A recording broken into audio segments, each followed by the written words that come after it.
welcome to the Leading the Industry podcast. My name is Liz Comer. I'm here with Jessica O'Brien. She is our new agent coordinator with Silvercreek Realty Group. Jessica started as an agent 5 or 6 years ago. She was with the Juniper Group. She was a fantastic leader on that group. Thank you. And then we were blessed with her joining us at Silvercreek Realty Group on staff. She is our new agent coordinator, and we're so excited to have her on board. Jessica, can you tell us a little bit about yourself, how you got into real estate? Yeah, so it was kind of an accident. My background is as a chemist, but I became really ill and I needed to pay my school loans in the meantime. And I went to real estate school in Arizona. That was back in 2002. And I got really lucky. It was when Phoenix was just kind of starting to have a boom. And I went through all that. And then I've since done real estate in 5 different states. It's been a good career because it's allowed me to go through things that a lot of new agents go through, like starting over without a sphere in each state. So I also went through the recession, so I really understand what it's like to go through ups and downs in the market. Yeah, lots of experience, lots of great experience for our new agents coming on board. Tell us a little bit about why you think a new agent should be at Silvercreek Realty Group. Yeah, this is an easy one for me, especially because I did join Silvercreek years ago. I have watched as Silvercreek has added programs. So when I had first started, you guys didn't have as much, especially when it came to new agent training and marketing. So I always really encourage people, if they have the impression of how the old Silvercreek was, I always want to introduce to them that we have so much more now. The other part is that the size of our brokerage allows us to have the staff and the resources that maybe a smaller brokerage doesn't have. So I often run into, am I going to get lost at a big brokerage? I feel like absolutely not, because it's the opposite. We have the staff to support you.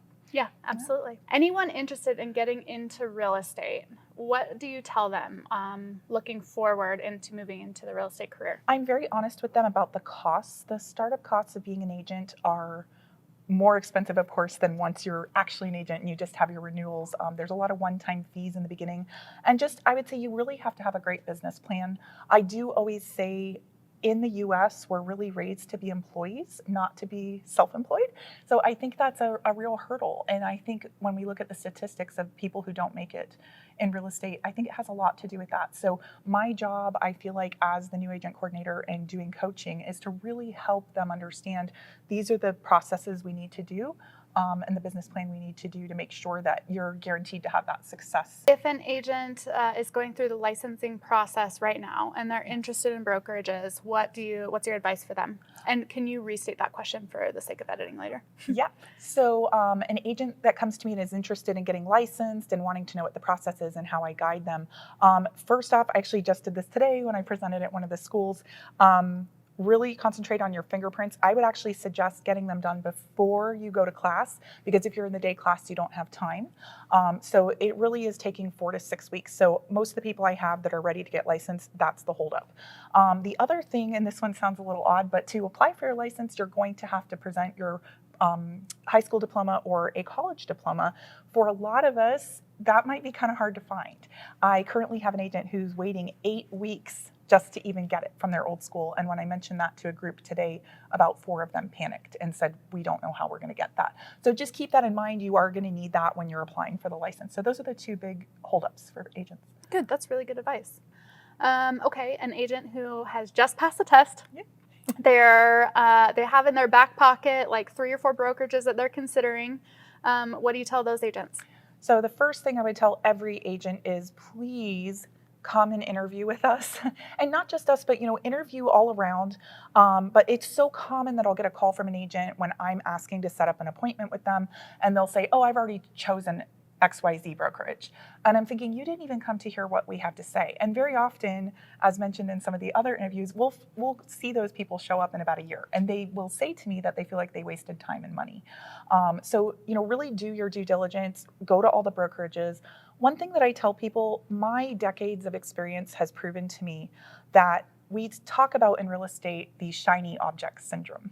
And that's where agents will follow the fancy thing that people advertise to you, saying, we've got this great thing. And the real question I pose to you is, are you going to use it? It sounds really great, but if you're not going to consistently use that thing that the brokerage is offering, you're still paying for that. And so that's what led me to Silvercreek eventually, is I realized I was at these different brokerages that yeah, it sounded great that they had this whole array of things, but I really only needed the kind of stuff that Silver Creek offers. And so I do feel like we've dialed it in where we're not wasting money and we're just providing the things agents actually need and we're not wasting money on things they don't use. I love that. That's amazing. Okay, so tell me about your new agent training program. You and Amy, Yay. tell me about it. Okay. I think it really is excellent. The one thing I love to tell new agents is we hold your hand through your first 3 transactions. We also hold your hand when it comes to getting off the ground. Commonly, agents reach out to me and say, I don't know what my next step is. I don't know where to go. At Silver Creek, we love checklists. As soon as you sign up, we're going to send you a checklist of like, here's exactly your next steps. And then even when it comes to other hurdles like our IT, our tech team, they're going to help you if you're having issues getting into some of the programs that you're going to be signed up for. So yeah, I mean, we really do hold your hand. I always tell agents that are signing up, we actually look at all of the forms that you fill out on your first 3 transactions before you send them out for signatures. So that's really important because you know that you have an experienced agent. In the case of Amy and myself, we both have associate brokers licenses, and we're reviewing that paperwork before anybody else sees it. So we're going to catch any errors and help teach you and guide you through that. Amazing. Very good. Tell us about how it's like self-led. So as a brand new agent, if I come to Silver Creek, do I have like 8 to 5 or what does my day look like? So I love this question because I always have to say this is that part about learning how to be self-employed. Mm-hmm. You're an independent contractor. We do not make hours for you. No one does. That's federal law. So I love to always say we give you all the tools you need to succeed, but we can't make you do it. So that's where I can tell the agents that show up and are like, this is what I'm going to do all day, every day. Mm-hmm. Then we have that there for you and that support. But it is at your own speed. So another really common question I get is, can I be part-time, or I'm a stay-at-home mom, or I need a part-time job until real estate takes off? And yeah, we can adapt to that. I think one of the most important things I try to point out is that unlike other programs with new agent training where you have to show up, say Tuesday at 11, and maybe that's when you're at your part-time job, all of the things at Silver Creek are accessible through our YouTube channel, the trainings, and so you can do it at your own pace. You can either live stream it, you can come in person, or you can watch it after hours, watch a recording. So we're very adaptable for people who are building their business from the ground up, and you can do it in your own time.